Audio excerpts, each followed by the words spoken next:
gars yi ziar naa leen bu baax a baax audio yi nga xam ne moom la Baye Mbaye MC Niass yor bu leen ko génne mukk su fekkee waa ji nii li mu wax no loolu moo nekk si audio yi nañ déglu waa ji ñëwaat léegi waa ji junj na ci ay kilifa yu mag yoo xam ne dañ leen a jox cër ci dëkk bi. yooyu yàlla moom dugg sa nopp maa ngi ñaan bu ñu insister sax ci audio boobu maa ngi doog a xam li tax Baye Mbaye MC téewoon audio yi nangu koo balancer audio yi mu génneewu sax yi audio yi ñu ci jotoon a déglu sax ndekete lam téye moo gën a yéeme. Adji Sarr waxal na boppam ne fay nañ kilifa diw sàngam pour mu ñëw tëddee ma fay nañ diw sàngam mu ne moom mën naa def loo xam ne nii maanaam bu ko jëfandikoo jigéen ju mu tëddal da nga am doom da nga ëmb par force. nee na ma yii yëpp def nañ ko ndekete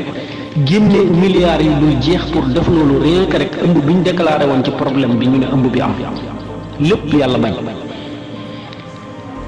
non Soxna mi maa ngi ñaan waa Hann TV yëpp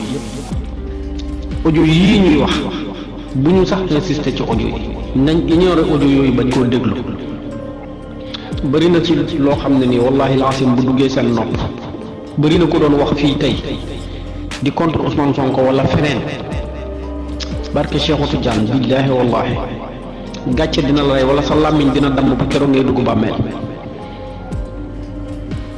non tiit naa man de dara duma bett Sénégal waaye lii moom vraiment tiit naa ci lool. waaw baax na léegi ñëpp d'accord nañ ne affaire bi complot la ñëpp xam nañ ne complot la Baye Mbaye MC bi mu ñëwee lu tee woon gars yi jeexal affaire bi quoi loolu moo ma jaaxal lu tax gars yi jeexaluñu affaire bi dañu war a jeexal affaire bi quoi bu ñu xamee ne toom bi fee la féetee rek duñ fa nangoo jublu quoi mais lii dafa ñaaw quoi dafa ñaaw billaay